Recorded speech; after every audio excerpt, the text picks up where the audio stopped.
exposing this week is something quite intolerable, that we've got young children in India who've been discovered making Christmas decorations, Christmas presents, Christmas gifts.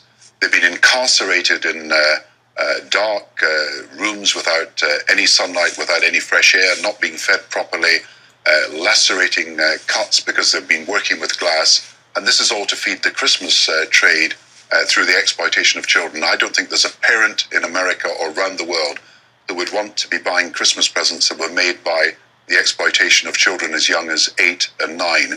And we've got to do something about it. So we've got to have the laws, we've got to have the policing of the laws, but we've also got to insist that the children are able to go to school, and we've got to provide the teachers and the books and the classrooms for that.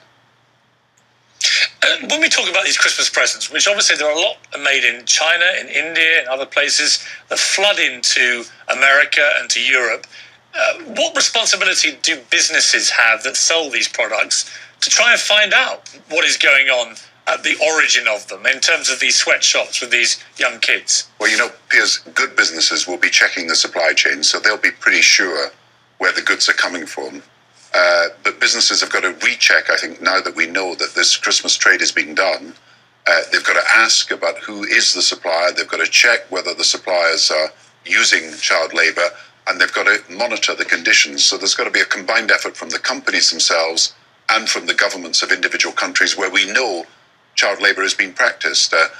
We managed, with the help of the Global March Against Child Labour, an Indian campaign to get these children released from what was effectively slavery and bondage. They had been trafficked into that trade, sold by relatives or by friends of the family into being slaves. And we need greater vigilance on the part of individual governments throughout the world about what's happening in their countries. I think people will be very disturbed that this is, I'm afraid, the really tragic Christmas story of 2012.